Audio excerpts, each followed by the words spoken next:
awe ni wa kiume, awe ni wa kike. Unakuta ni kichari erogwa, haogopi hata kwamba yuko mbele ya baba yake. Yani yuko bize na simu. Lakini yani hata ile nia ya kwamba angalau amuonyeshe mzazi wake kwamba baba, kuna kitu nafanya juu yangu. Unaweza ukatamani ukate masikio ya mtoto, kwa sababu saa hii yani mtoto anachati na simu mbele ya mzazi. Yani hata ile nafasi ya kwamba huyu ni baba, nafasi ya kwamba huyu ni mama haipo. Haleluya. Katika Kristo, haleluya. Kwa nini? Najua mko vijana huko mnasoma. Ukiona mzazi wako analima shamba, ukiona mzazi wako anafanya kazi, anaamka asubuhi, anarudi saa 4, hata muda wa kukaa na familia haupo, maana yake anahangaika na kesho yako. Lazima na wewe uonyeshe bidii hiyo hiyo, kwamba kama baba anajituma. Sasa watoto wengi wanadhani kusoma ni haki yao. Ngoja nikwambie, kama huko ndani unasoma, kusoma si haki yako, ni moyo wa kupenda kutoka kwa mzazi. Sema amen. Kwa sababu si kila mzazi pia anapenda watoto wake wasome. Kwa unakuta hii familia haisaidiani. Yani wakati baba anahangaika kumsaidia mtoto, lakini mtoto hangaiki kumsaidia mzazi.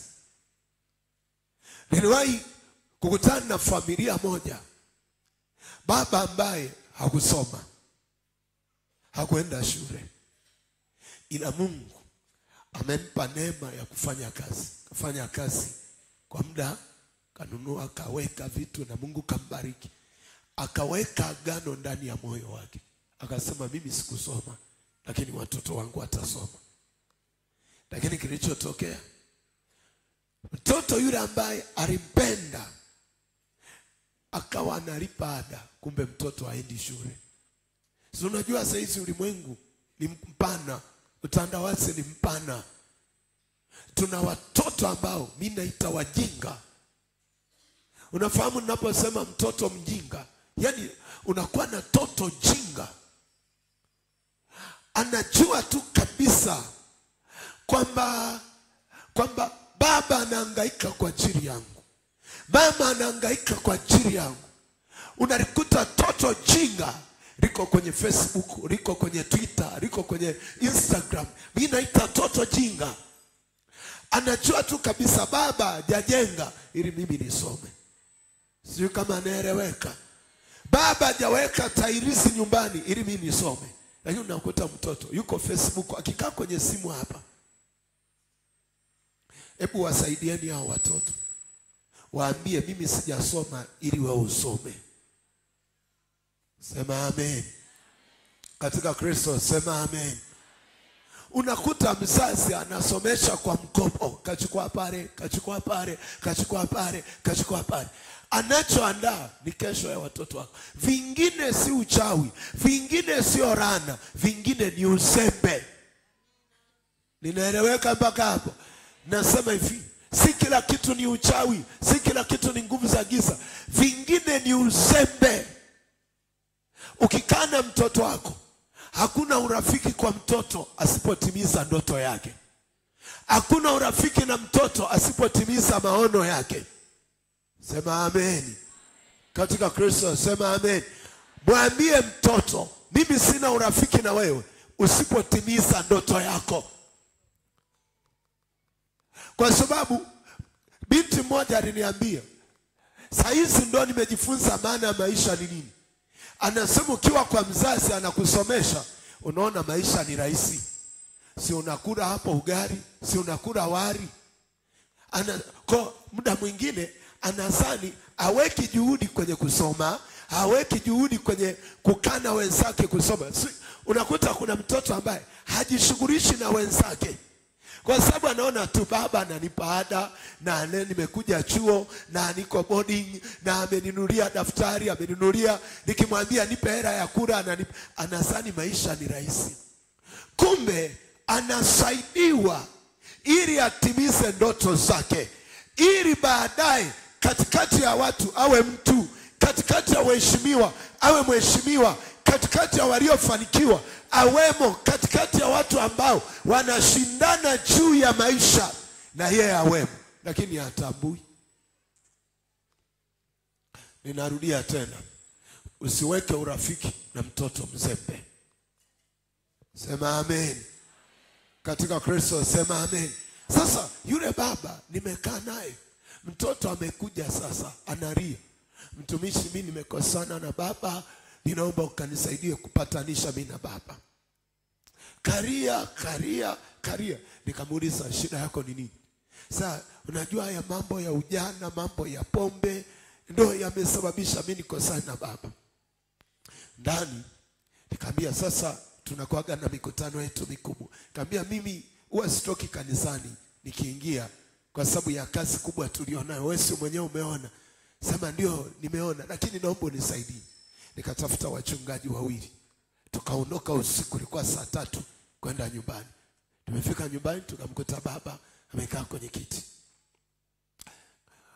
Yule baba alipomwona mtoto alikasirika sana. Hata alikuwa anakunywa chai akaacha.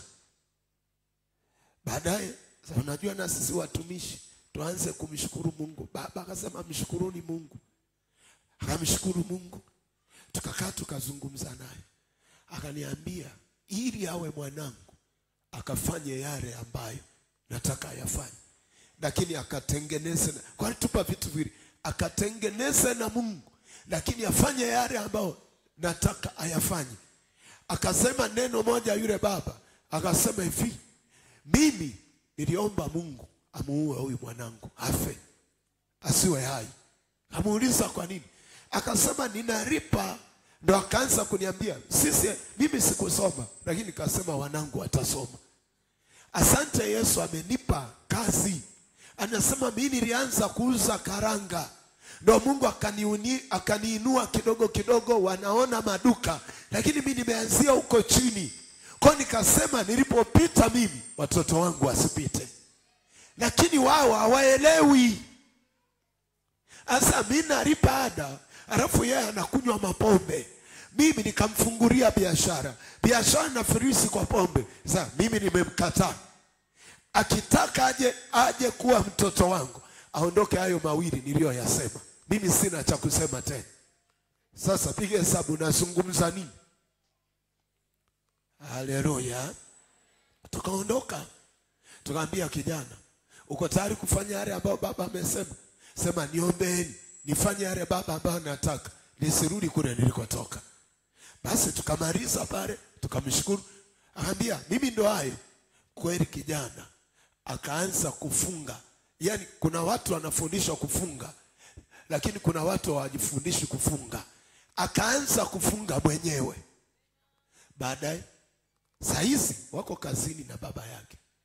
Zile tabia za kwanza zimefanya nini? Zimeisha. Mimi nasema hivi, hakuna urafiki na mtoto mjinga. Nisikilize. Heshima yako mama, heshima yako baba ni mtoto anayejielewa. Kwa sababu fahari yangu sahi, yani baba yangu angekuwa hai, fahari yake ni hiki ninachokifanya. Sema amen. Na wewe fahari yako ni mtoto aliyefanikiwa. Sema amen. Katika Kristo sema amen. Upole nao ni ujinga. Kuna mwingine ni kama vile anasema atajijua mwenyewe. Atajijua mwenyewe, lakini baada ya kunyoshwa. Mwangalie jirani yako, mwambie usiwe mpole mjinga. Mwambie tena usiwe mpole mjinga. Usiwe mpole mjinga. Maisha haya yana kesho. Wewe si unaona umependeza hivi? Ugonjwa unaweza ukakukuta kesho. Nani atakutunza? Sema amen. Sai uliozaliwa nao, kila mtu ana maisha yake, ana mji wake. Ukikaa kwake, kama mume wake sio mkarimu, anasema si wakusaidia ndugu zako nao wauguze, kwani uko peke yako. Lakini mtoto wako hawezi kusema uko peke yako, atakufa na wewe. Ninaeleweka? Yaani huyo kaka yako aliyezaliwa naye tumbo moja, wifi yako atakuchoka. Sasa hii wifi yako unacheka naye kwa sababu ni mzima. Lakini ukiumwa ukikaa kwake mwezi mmoja amekuchoka. Atakufyonya na kukufyonya. Utasema, wifi mbona hajaja leo chumbani kunisalimia? Huyo amekuchoka.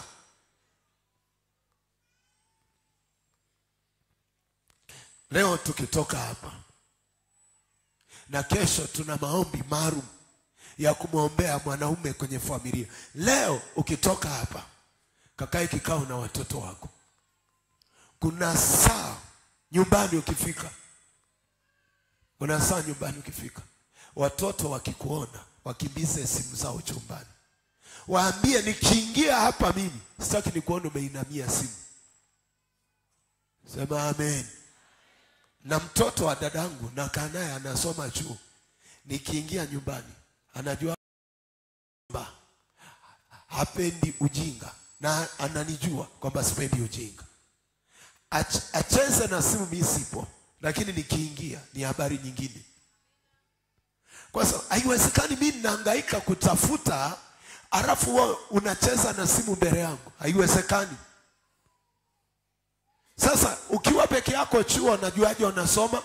Ukiwa peke yako shuleni najuaje unasoma? Kama mbele yangu tu hivi au nionyeshi kile unachofanya shule, unanionyesha simu. Sasa ukiwa nyumbani kama uogopi mbele yangu, maana yake ukiwa peke yako si ni bara. Kuna saa unapima nidhamu ya mtoto akiwa mbele yako.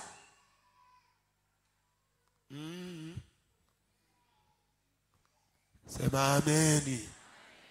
Katika Kristo sema ameni. Katika Kristo sema ameni.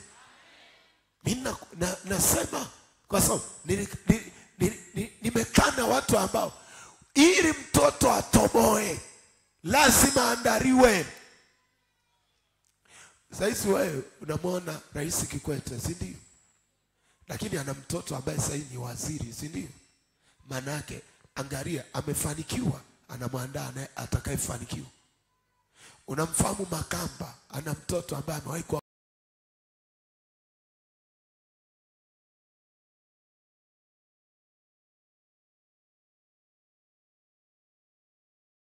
unaendelea kutengeneza maskini. Rais Mwinyi amefariki, mtoto wake si ni rais. Maana yake walipokuwa nakaa alikuwa anatengeneza mtu atakaje kuwa ni kama vile anasema jina langu lisifutike. Kwa nini wewe usitengeneze mtu ambaye ataliinua jina lako? Kwa nini wewe usitengeneze mtu ambaye wakisema akina Mtafia waseme akina Mtafia yupo? Maana yake yuko Mtafia ambaye amewainua akina Mtafia. Haleluya. Nasema haleluya. Sasa hawezi kuwainua akina Mtafia wakati huu unategemea aje wainua akina Mtafia yuko tu na simu. Yaani ameinama hivi mbele, we nikija nyumbani kwako na kukata masikio. Sema amen. Ngoja nikwambie, waliofanikiwa sahihi wanakazana usiku na mchana kutengeneza watakaofanikiwa. Maana yake wanatunza majina yao. Kwa nini biashara za Wahindi hazifi? Wahindi wana kanuni moja. Wana duka la familia ambalo baba akilisimamia anaita mtoto wake asimamie. Haiti Mwafrika asimamie, anaita mtoto wake asimamie. Huyu baba akifanikiwa anaenda anamwacha mtoto, naye mtoto akifanikiwa atamwacha mtoto, naye akifanikiwa atamwacha mtoto. Sasa sisi ni yupi ambaye tunamwandaa? Wao wanaandaa mtu ambaye atarinda jina, atarinda biashara. Sisi tunawaandaa watakaorinda umaskini. Haiwezekani. Nasema haiwezekani. Muangalie jirani yako, mwambie usimwandae maskini. Mwambie tena usimwandae maskini. Mwambie tena usimwandae aliyeshindwa.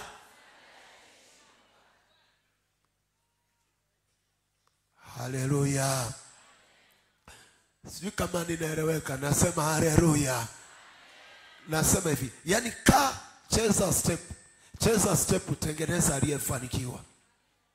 Imba ile kwa ya kuwa ambao tunaimbaga na wanangu, amani amani amani imba, tengeneza aliyefanikiwa. Tukifuka mbinguni tutaruka ruka, sawa. Kuna maisha duniani, andaa aliyefanikiwa. Dada zangu, meimba hapa kwa wimbo wa kububujika na maombi, tumeomba, andaa aliyefanikiwa. Sema ameni. Kuna mtu hajaelewa hapa. Yaani tutanena kwa lugha, tutengeneze waliofanikiwa. Kuna mtoto wa mtumishi mmoja, mwanae ni rubani wa ndege. Siku alipobeba mwili wa Magufuli, kila mtu alitaka mtoto wa mtumishi. Na wewe andaa rubani, inawezekana. Bwana Yesu asifiwe. Usizini, usiibe, ni sawa kabisa. Lakini kama azini lakini hana maisha, huyo hatufai. Tunataka tutengeneze kizazi kilichofanikiwa katika jina la Yesu. Kwa nini tunasema hivi? Teknolojia tulionayo imeua akili za watoto wetu. Nasema hivi, hizi simu hizi tulizo nazo za gharama zimeua akili za watoto wetu. Zimeua mabinti zetu. Sema ameni. Katika Kristo sema ameni. Kijana mmoja alitoka Sumbawanga. Nilikuwa kwenye ibada ya asubuhi kule Dar es Salaam, Kariakoo, ilikuwa ya Morning Glory. Alikuja kijana mmoja ambaye baba yake ni maskini kabisa. Alifaulu chuo kwenda Mwalimu Nyerere kule Kigamboni. Akaja, angalia kijana anayepambania ndoto yake. Yaani amekuja hana hela ya usajili chuoni, lakini amepanda gari kutoka Sumbawanga, amefika Dar es Salaam. Dar es Salaam hana ndugu, akatafuta wale vijana wanaolala stage. Akawa na yeye akachana boksi lake, akawa analala huko. Akawauliza wenzake, ninafanyaje ili nipate hela nikajisajili chuo? Wakaambia, sisi hatuna biashara ya kukusaidia, uza kahawa usiku. Kwa usiku akawa anauza kahawa kikombe 200. Akawa anazungusha usiku. Ndipo baadaye akaambia, yuko mchungaji Kariakoo anawasaidia wasiojiweza, na wewe nenda kajieleze. Angalia kijana anayepigania ndoto yake. Akaja Dar es Salaam. Ndo anaeleza sasa mchungaji Juma ilikuwa katikati ya wiki, amesimamishwa yule kijana. Mchungaji akamwambia, ukavaa ukapendeze. Yaani kichwani simo, lakini wazazi wa maskini. Yaani huko kupendeza kwenye alikokuja nako madhabahuni, Yesu wangu, utashangaa.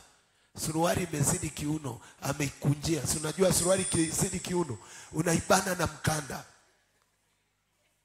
Ndo amekuja madhabahuni, amechomekea shati lake baya tu, lakini amefaulu kwenda chuo kikuu. Mchungaji alimuelezea yule kijana pale madhabahuni. Unajua kilichotokea? Walijitokeza watu wa kumsomesha pale. Lakini angalia, mpaka Mungu ainue mtu wa kumwezesha, aliona juhudi ya yule kijana. Sema amen. Katika Kristo sema amen. Pasipokuwa na juhudi hakuna msaada wa Mungu.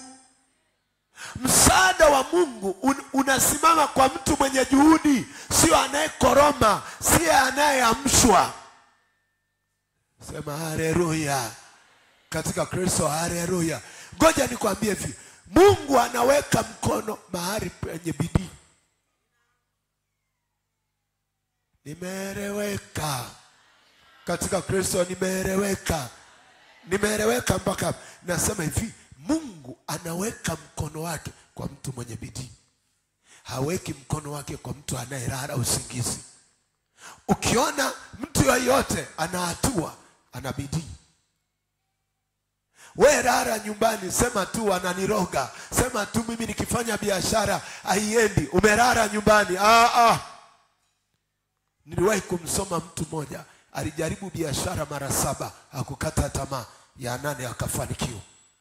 Manake Mungu alikuwa kwenye juhudi yake, sio kwa mtu anayechati.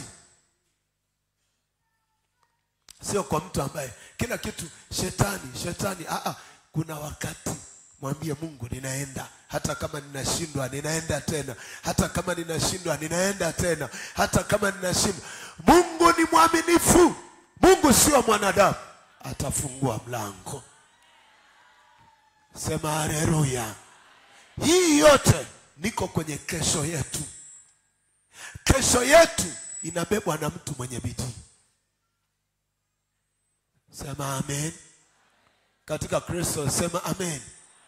Mama, jipodoe, kaa saruni sawa, paka poda yako sawa, paka wanja wako sawa, lakini kinywa chako kisiache kuzungumza na watoto wako juu ya kesho yao. Ninaeleweka mpaka hapo? Angalia Mwanzo 12 mstari wa 7. Bwana akamtokea Abraham akasema, uzao wako nitawapa nchi. Naye huko akamjengea madhabahu Bwana aliyemtokea. Anaposema nitawapa, sio leo, nitawapa ni kitu kinachofuata, ni kitu ambacho ni siku zinazokuja. Anasema nitawapa. Haleluya. Lazima uwe na kitu ambacho Mungu huwa anaandaa kesho ya mtu. Mungu huwa anatengeneza kesho ya mtu. Lakini angalia, ukiona Mungu amekupa watoto, si pambo. Ukiona Mungu amekupa watoto, kuna kitu anataka uwapandie ndani, uwaweke ndani. Haleluya. Hata akikushinda, lakini moyoni mwambie Mungu, nimepambana kwa nafasi yangu. Naomba na wewe pambana kwa nafasi yako. Kwa sababu kuna wakati Mungu anamwambia kabisa, kwa nafasi yangu nimepambana, niliyokuachia ni ya kwako Mungu. Sema amen. Katika Kristo sema amen. Sasa hata Biblia inasema mlee mtoto katika njia impasayo, hata iacha atakapokuwa mzee. Mlee mtoto katika njia impasayo. Mimi nawaambiaga watu, hata wanangu nawaambia, kuna saa mimi toka nimefika, kwa mfano hii wiki sijatoka mpaka usiku. Nilikuwa namuuliza mchungaji, hivi kanisa la KKT liko wapi? Anasema sio mbali mpaka hapa. Anasema ikiwezekana nitakupeleka uende ukapafahamu. Nikasema lakini ngoja nimalize hii kazi. Kwa nini? Nyumbani kwetu ilikuwa ni mwisho saa 12 kurudi. Yaani kama kuna kitu baba alikuwa anafanya vita na watoto wake, ni roho ya kuzurura. Sisi tulikuwa tujui saa ya baba kurudi nyumbani ni saa ngapi. Anaweza akarudi saa 10, anaweza asitoke, yuko ndani, wao nadhani ametoka. Wala baba hakuwa na njia moja ya kurudia nyumbani. Alikuwa na njia nyingi. Wao ukisema anatokea huko, unashangaa ametokea huko. Alafu chini ya kiti chake baba alikuwa na kiti kimoja sebuleni, alikuwa na kiti kimoja jikoni. Kile kiti cha jikoni alifungia fimbo ya mnati unaozungusha mashine, ndio ameufungia kwenye kiti chake. Wewe utatoa fimbo ya baba, we nani utoe fimbo ya baba? Yaani ni fimbo hiyo inakuchapa.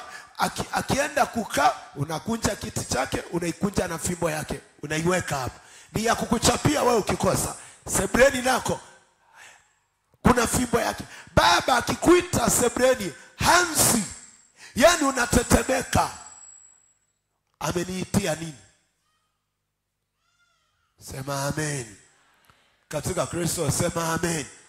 Katika Kristo sema amen.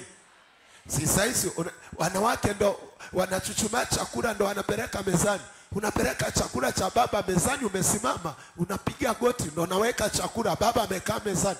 Nidhamu ya malezi. Anaandaa kesho yako.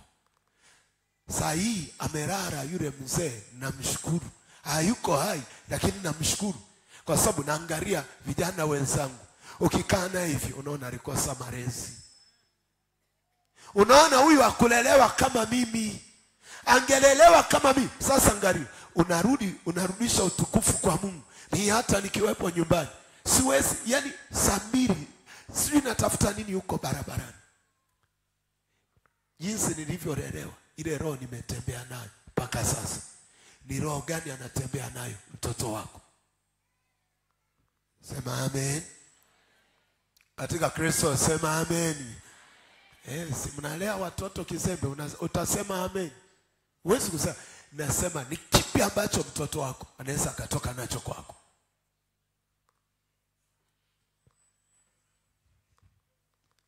Nauliza, hata leo ukifa, ni kipi ambacho mtoto wako atatembea nacho? Kumdekeza?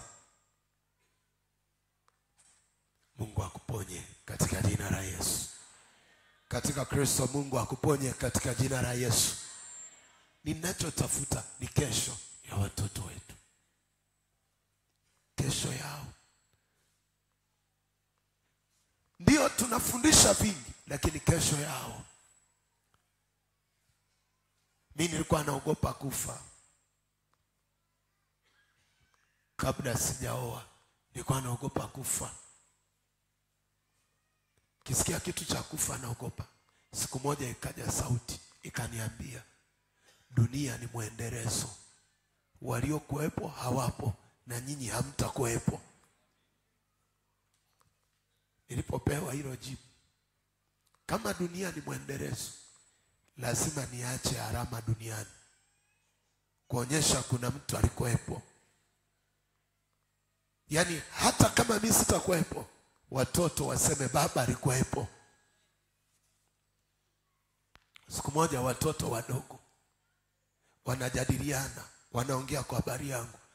Wanasema, ukitaka uwe rafiki wa baba, fanya anachotaka, faulu masomo, utakuwa rafiki wa baba hapa ndani.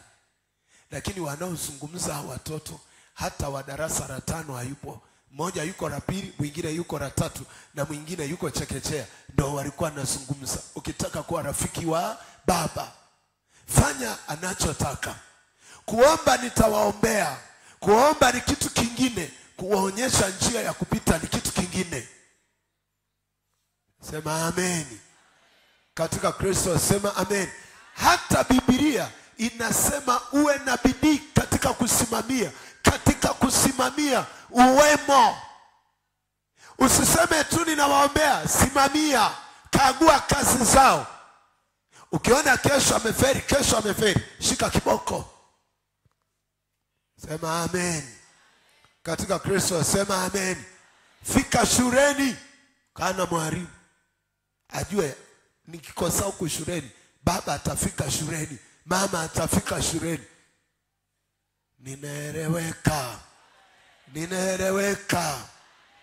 Yani mtoto miezi 6 inakatika mpaka kikao cha wazazi kiitwe ndo naenda hata kabla ya kikao cha wazazi. Mwambie mwalimu, niambie mtoto wangu anasoma. Mtoto ajue mama anafika mpaka shuleni. Mmetulia.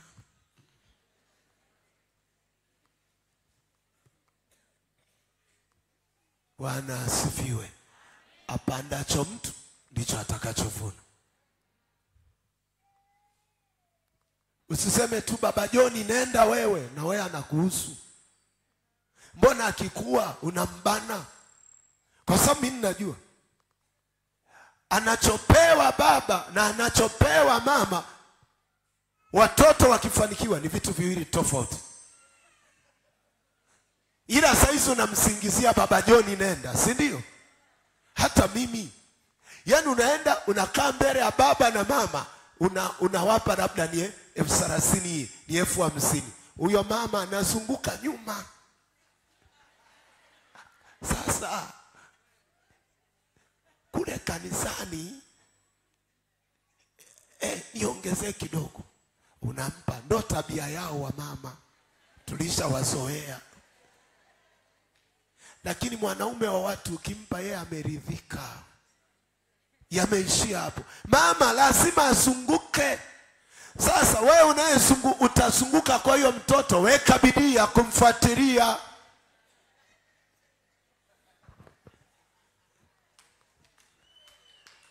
Si ndivyo ilivyo? Hakuna mtoto ambaye anatunza wazazi sawa. Hiyo nakataa. Wababa ni wepesi, wanaridhika haraka. Baba anachotafuta ni mtoto wake awe amefanikiwa, mtoto wake awe amejenga, mtoto wake awe anaweza kutunza nyumba yake vizuri. Huo ndio moyo wa mwanaume, unarizikia hapo. Ukimletea na shati amerizika, na kiatu na suruali ya kubadilisha Jumapili kanisani, amerizika. Lakini mama hariziki. Narudia tena, nasema mama hariziki. Hata mimi mama ninaye, najua hariziki.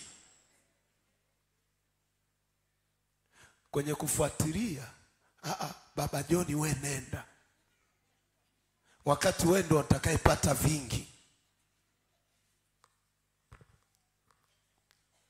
Hiyo ni saikolojia ya wamama, na iko hivyo, na tumeiacha hivyo. Sema amen. Katika Kristo sema amen. Katika Kristo sema amen. Jambo la kwanza leo na kuwekea hapo kwa ufupi, hakikisha bidii ya ufuatiliaji ni jambo la kwanza. Ukitoka hapa ukuwahi kukagua daftari za mwanao, kaanze kukagua. Jambo la kwanza, fungua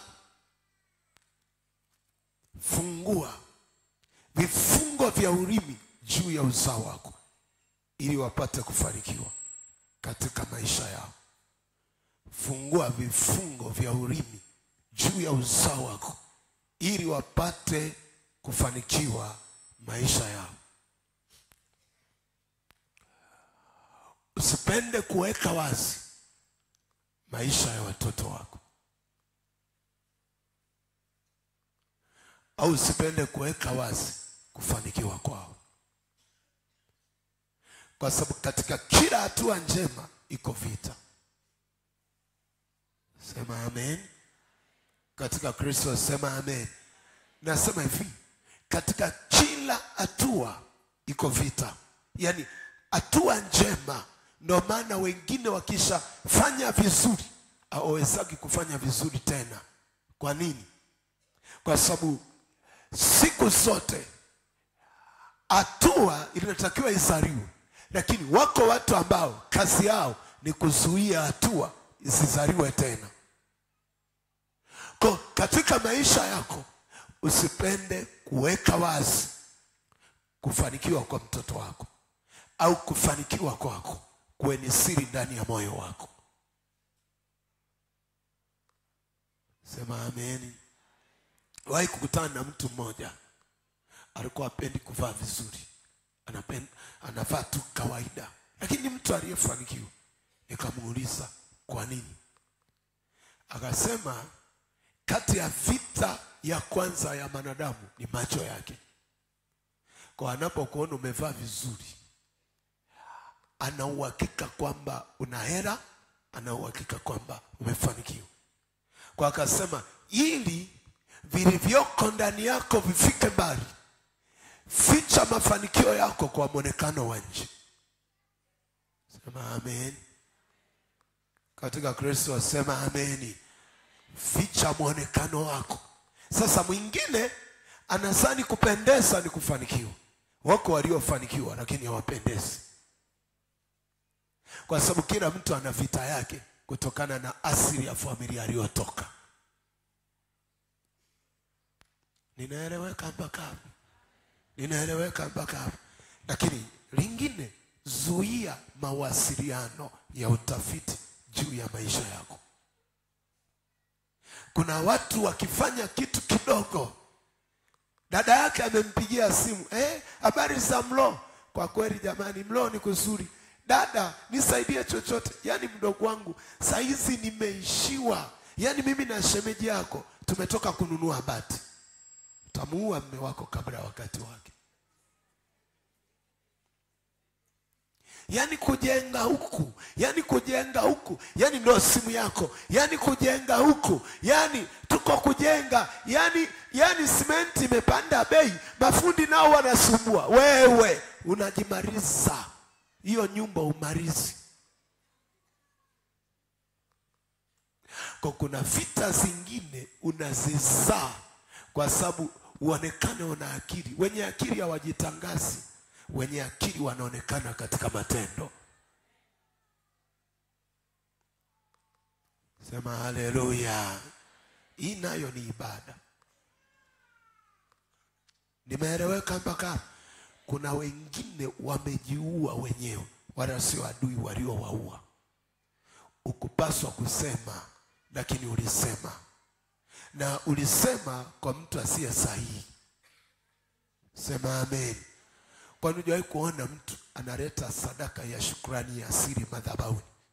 Wewe unadhani asingeweza kuandika tu kikaratasi na mshukuru Mungu limejenga nyumba? Kwa sababu wanasema hii imetoka mlo A. Wanaangalia mlo A, mwenye nyumba mpya ni nani? Ni fulani.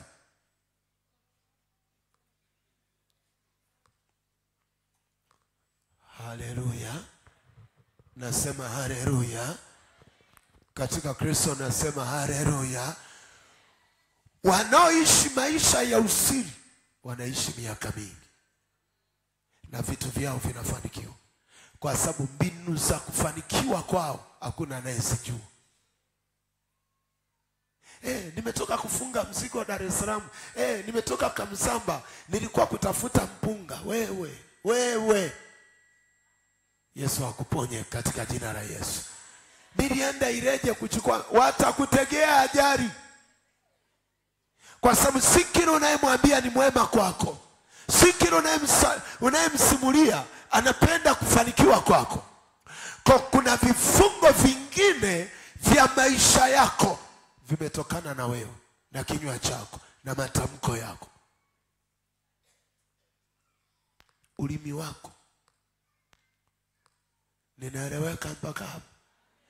Nimetoka kumpeleka mtoto shule. Wapi? Nimempeleka Uwata Mbeya. Yaani nimeona shule soko asiendani na mwanangu. Wewe wameisha jua yuko Uwata.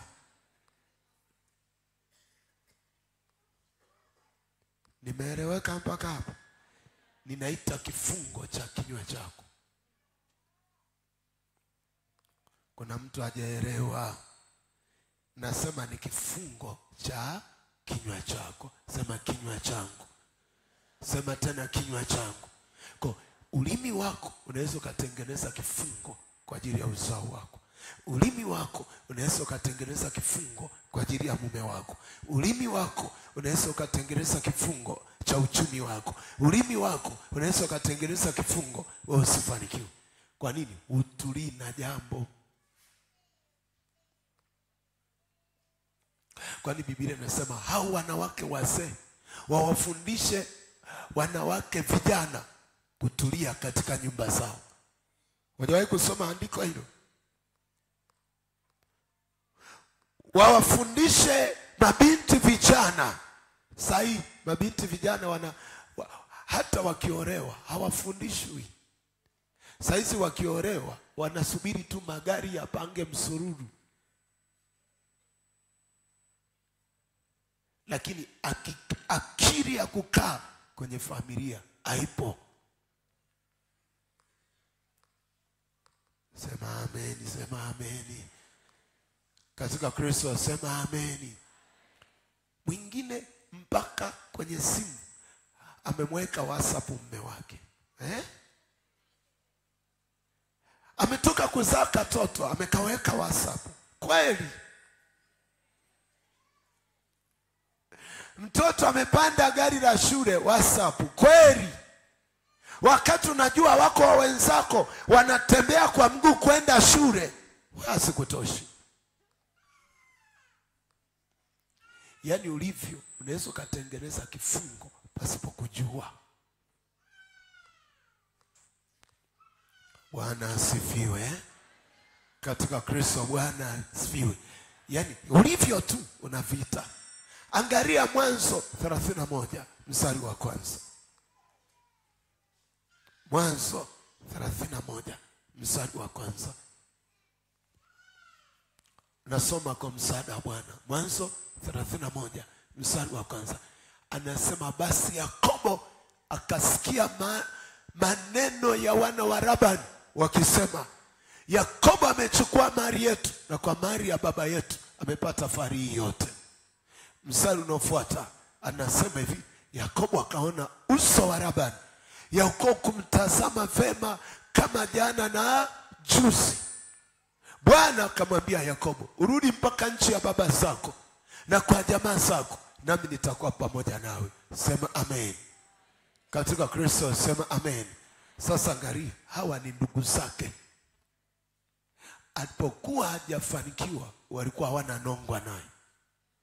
Alipofanikiwa walianza nongwa naye. Kwa sababu Labani ni mjomba wa Yakobo. Wakati jamaa huyu anataabika, watoto wa mjomba wake walikuwa washughuliki naye. Alipofanikiwa tu, Biblia inasema watoto waliinua kikao wakisema amefanikiwa kupitia mali ya baba yetu. Akaona Labani mjomba wake hamtazami kama jana na juzi. Ngoja nikwambie, mafanikio ni mazuri, lakini mafanikio yanainua vita. Ndio maana kama Mungu akishaanza kukubariki, anakupa hela, anakupa mshahara, mwambie Yesu, nipe akili za kuishi kwenye mafanikio. Sema ameni. Usiseme sasa watanikoma. Mwambie Yesu, nipe akili. Unaposema nipe akili, maana yake azuie pressure yako, kwa sababu kila mwanadamu ana udhaifu wake. Mwingine akifanikiwa ndio anasema wataniona na mimi nimo. Ile unaposema wataniona na mimi nimo, ndio vita yako, ndio udhaifu wako. Kwa sababu Biblia inazungumza kwenye Yakobo 4, Yakobo sura ya 4 mstari wa kwanza. Yakobo sura ya 4 mstari wa kwanza. Yakobo 4 mstari wa kwanza inazungumza kitu cha kiroho. Vita vyatoka wapi? Na mapigano yaliyoko kati yenu yatoka wapi? Si humu katika tamaa zenu zifanyazo vita katika viungo vyenu. Angalia, mwatamani wala hamna kitu. Mwaua na kuona wivu wala mwezi kupata. Mwafanya vita na kupigana wala hamna kitu, kwa kuwa maombi. Hata mwaomba wala mpati, kwa sababu mwaomba vibaya ili mvitumie kwa tamaa zenu. Sema amen. Katika Kristo sema amen. Unajua ustawi wako, kufanikiwa kwako kunainua vita. Anaposema mwaona wivu na kupigana, maana yake kuna mtu ambaye kadiri wewe unavyofanikiwa, wivu wake unainua roho ya vita juu yako. Kadiri unavyofanikiwa, wivu wake unainua uchawi juu yako. Kadiri unavyofanikiwa, maneno ya masingizio huinuliwa juu yako. Sema amen. Sasa ukishajua, kwa sababu mimi wanawaambia watu, Mungu hampi pesa kila mtu. Unaweza ukawasaidia. Sasa kwa nini anasaidia wenzake? Ndio vita yako. Na hiyo vita sasa inainuliwa na watu. Ndio maana nasema hata maomba wala mpati. Kwa kinachozungumzwa sasa hapo ni namna ya kutembea na baraka za Mungu, namna ya kukaa na baraka za Mungu. Ndio maana Biblia inasema katika kila jambo lazima uwe na kiasi. Sema haleluya. Narudia, nasema haleluya. Kiasi ni namna ya kukaa na watu. Kukaa na watu ni gharama. Kuishi na watu ni gharama. Kutambua akili za mwanadamu ni gharama. Ndio maana nasema hata muombi hampati, kwa sababu mwaomba vibaya ili mvitumie kwa tamaa zenu. Sema amen. Katika Kristo sema amen. Katika Kristo nasema amen. Sasa anazungumza vita. Angalia kile kitabu cha Zaburi ya 57. Zaburi ya 57 mstari wa kwanza mpaka wa 5. Zaburi ya 57 mstari wa kwanza mpaka wa 5. Neno la Mungu linasema, Mungu nirehemu, unirehemu mimi, maana nafsi yangu imekukimbilia wewe. Nimeukimbilia uvuli wa mbawa zako. Hata misiba hii itakapopita, nitamwita Mungu aliye juu, Mungu anitimiziaye mambo yangu. Mstari unaofuata anasema hivi, atapeleka toka mbingu na kuniokoa, atukanapo yule atakaye kunimeza. Mungu atazipeleka fadhili zake na kweli yake. Mstari wa 4, nafsi yangu ikati ya simba, nitastarehe kati yao. Waliowaka moto wanadamu, meno yao ni mikuki na mishare, na ndimi zao ni upanga mkali. Sema amen. Sasa hii mistari anaomba huyu mtu, yaani unajua kuna watu wanafanya vita na wewe, unalazimika kuomba toba. Anasema Mungu, uko kustawi kwangu, kufanikiwa kwangu, niko katikati ya wanadamu ambao yani akili zao, ufahamu wao, matendo yao ni kama simba. Sema amen. Unaona pale Biblia inasema wamenoa ndimi zao, wamenoa ndimi zao. Anasema meno yao ni mikuki na mishale, ndimi zao ni upanga mkali. Kwa kuna watu ambao silaha yao kuharibu maisha ya mwingine ni ndimi zao. Sasa kwenye ndimi zao wanakutanika wapi? Wanakaa wanakujadili, wanakaa wanakusengenya, wanakaa wanakusema. Na hilo unamsikia mtu amefanikiwa sana, yaani unasani watoto wake wamesoma ni hivi hivi, sio hivi hivi. Ni mtu anaambia unasani amefanikiwa na hivi, sio hivi hivi. Yaani ulimi wa mwanadamu ni hatari kuliko unavyofikiri. Sema amen. Katika Kristo sema amen. Nasema ulimi wa mwanadamu ni hatari. Ndio maana ulimi uliyekaa naye una uwezo wa kufunga kila kitu cha kwako. Ndio maana ukikaa mbele za watu, Yesu akupe hekima. Unapoongea na watu, Yesu akupe hekima. Mwambie Yesu, nipe neno. Ndio maana kuna mwingine mpaka azungumze kwa habari ya kufanikiwa kwake, ni mpaka umeenda nyumbani kwake, umekaa naye, ndio anakuambia fanya 1, 2, 3. Lakini asubutu kumwaga siri za kufanikiwa kwenye maisha mbele za watu, kwa sababu ukisema ndimi za wengine zinasema anaringa. Haleluya. Angalia Zaburi ya 5. Zaburi ya 50 mstari wa 16 mpaka 22. Zaburi ya 50 mstari wa 16 mpaka wa 22. Ukirudi kunywa chai, akili wewe imekukaa sawa. Anasema bali mtu asiye haki, Mungu amwambie, una nini wewe kuitangaza sheria yangu, kuliweka agano langu kinywani mwako? Mstari unaofuata anasema maana wewe umechukia maonyo na kuyatupa maneno yangu nyuma yako. Ulipomwona mwivi ulikuwa radhi naye, ukashirikiana na wazinzi. Alafu angalia mstari, umekiachia kinywa chako kinene mabaya na ulimi wako watunga hila. Mstari unaofuata unasemaje? Umekaa na kumsengenya ndugu yako na mwana wa mama yako umemsingizia. Na urudisha mstari wa anasema rudisha mstari wa 19.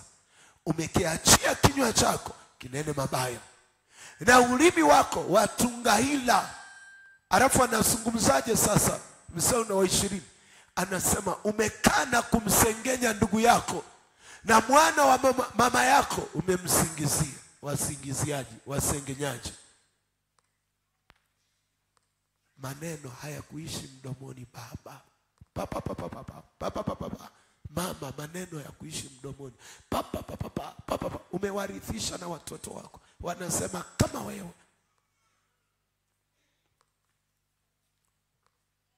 Sema amen. Narudia tena.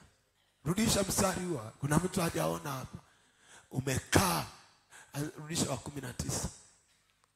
Hivi wote tunaona kabisa. Naona kuna mtu haoni. Nasema unaona, umekiachia kinywa chako kinene nini? Mabaya, na ulimi wako watunga hila.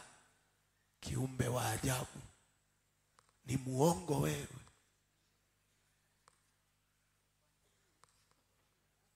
Angalia huo mstari. Unajua kuna saa unasoma Biblia mpaka unashangaa. Umekaa unamsengenya ndugu yako na mwana wa mama yako, umemsingizia. Bwana Yesu asifiwe. Ulimi huo, nasema ulimi huo. Nimeongea tu na wewe, lakini itunze siri. Mwana wa ajabu wewe, ni siri yangu mimi na wewe. Umemsengenya, na unachozungumza si cha kweli, na unachotamka si cha kweli. Ulimi. Kwa kuna watu hapa, yani ulimi wao ni mbaya. Ulimi wao haunaga baraka. Ulimi wao umejaa vifungo. Ulimi wao umejaa hila. Yani kuna mtu ni mtulivu, saa kilala usingizi ndo ametulia kitandani, lakini akiamka kiumbe hatari huyo. Ndo hao tunawaombeaga Mungu wasiamke haraka, waache kwanza tufanye mambo yetu. Sema amen. Maana kukicha tu, amekucha na jambo, amekucha na maisha ya wenzake. Haleluya. Nasema haleluya. Nasema haleluya. Yani akicha, amekucha na watoto wa kaka yake. Kwa sababu Biblia inasema umemsengenya mtoto wa anasema na mwana wa mama yako umemsingizia. Umenyoka na watoto wa mjomba, umenyoka na watoto wa shangazi. Yani ukinyoka na watoto wa wenzako, wako hawatafanikiwa. Unawaua kwa maneno yako. Yesu akufundishe kunyamaza katika jina la Yesu. Shughulika na ya kwako, usishughulike na ya wenzako. Watu wote walioshughulika na ya kwao hawakushughulika na ya wenzao. Yesu aliwakumbuka kwenye maisha yao. Yesu aliwainua kwenye maisha yao. Yesu aliwabariki kwenye maisha yao. Kwa nini? Hawakuwa na habari na maisha ya wenzao. Sema amen. Katika Kristo sema amen. Yesu akusaidie. Uwe ulimi utulie. Uwe ulimi unyamaze.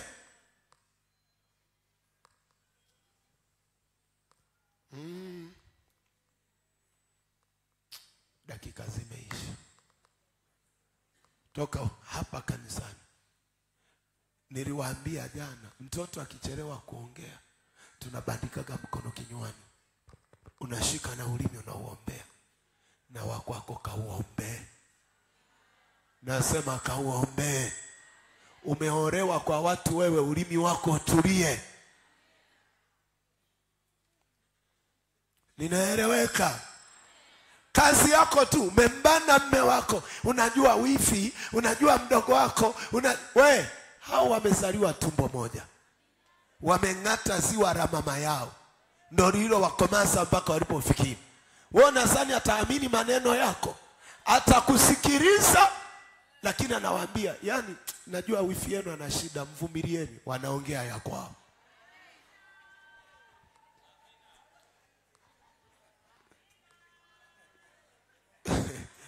Wewe unadhani umembana sasa, yani mume wangu akoi kwangu. Mimi unadhani mawifi ndio hawatakanyaga kwao, lakini kwenye simu utawazuia kuongea. Utashangaa wanalipiana na ada, wewe hujui. Hao wana mahaba yao toka walikozaliwa. Nakwambia hivi, wana mahaba yao walikozaliwa. Hayo mahaba ya uzeeni hayana nguvu kuliko mahaba ya utotoni. Au wamelala mkeka mmoja kwa mama yao, wote watenganisha saizi. Si akili asikutoshi? Hao mmoja alikuwa akiokota parachichi anafundika, mama yao akipika kande. Kaka, parachichi hamna, anaenda kufukua alikoliweka. Wewe utakuja kuwavuruga leo? Hao wamenawa mikono, dishi moja, sufuria moja. Mama yao alikuwa anahesabu watoto wangu wako 4. Anaweka vinyango vya nyama vingapi? 4. Kingine ameshika mkono huko anatoezea mchuzi. Wewe utawatenga sahi? Muulize kama unaweza kuwatenga sahi. Unaweza kuwatenga. Hao wamekunywa maji kikombe hiki kimoja. Anachota, anakunywa, anaweka hapo, dada anakuja. Waliaminiana, hawakuhitaji kupimwa ukimwi, hawakuhitaji kupima nini. Kwa sababu kipimo chao mama yao yuko hai, kipimo chao baba yao yuko hai. Wewe saizi unainuka, unajua wifi ni mchawi. Wewe itakula kwako. Umeolewa kwenye mji wa watu, jitulize.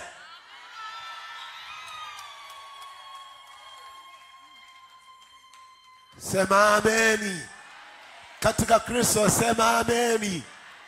Wana zani mume wako anakusikiliza, kumbe anakuchora. Anasema huyu mwanamke kiumbe ya ajabu sana. Mimi mama mko aniamini, mimi mama mko. Wewe, hakuna mwanamke anayemwamini mwanamke mwenzake. Ukiona mama mkwe amekuamini, tunza hili.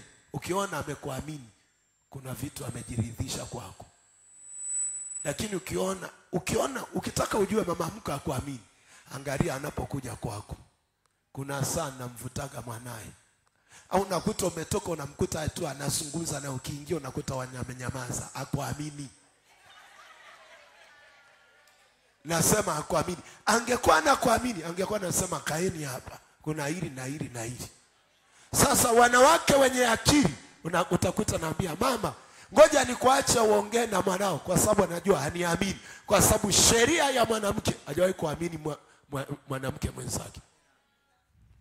Hata angekuwa mzee.